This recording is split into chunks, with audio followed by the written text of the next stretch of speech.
Anong ganap sa mundo ng showbiz? Nagbigay ng reaksyon ng kapamilya singer na si Jed Madela sa post ng dati niyang manager na si Annie Mercado dahil sa bagong kantang inilabas niya kamakailan. Sa eksklusibong panayam ng ABS-CBN kay Jed pagkatapos ng kanyang 20th anniversary concert kamakailan, inusisa sa kapamilya singer ang tungkol sa naturang issue. But for me, it's a family matter and we're trying to deal with it privately. Nang tanungin naman siya kung ang bago niyang kanta na pinamagatang Wish You the Worst ay isang diss track, nilinaw ni Jed na hindi raw siya ang nagsulat nito.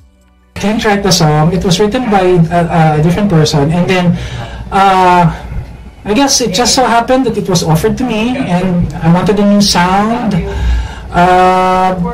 So yun, ni-record ko siya. For, you know, alam mo naman, you have to go with the flow of how things are now, and you know, it just so happened you know, it got caught in the middle.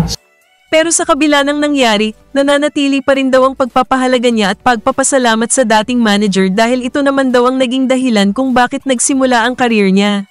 Ako, I've never stopped saying that I'm grateful. Sila naman ang nagsimula eh. I mean, they started my career. Tita Annie brought me to Manila, and you know, she helped me get into showbiz.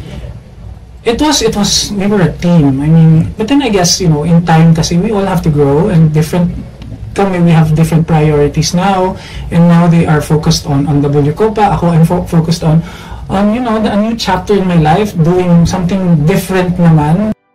Sa huli, umaasa pa rin daw si Jed na maaayos pa rin ang gusot sa pagitan nila ng tita niya pagdating ng panahon.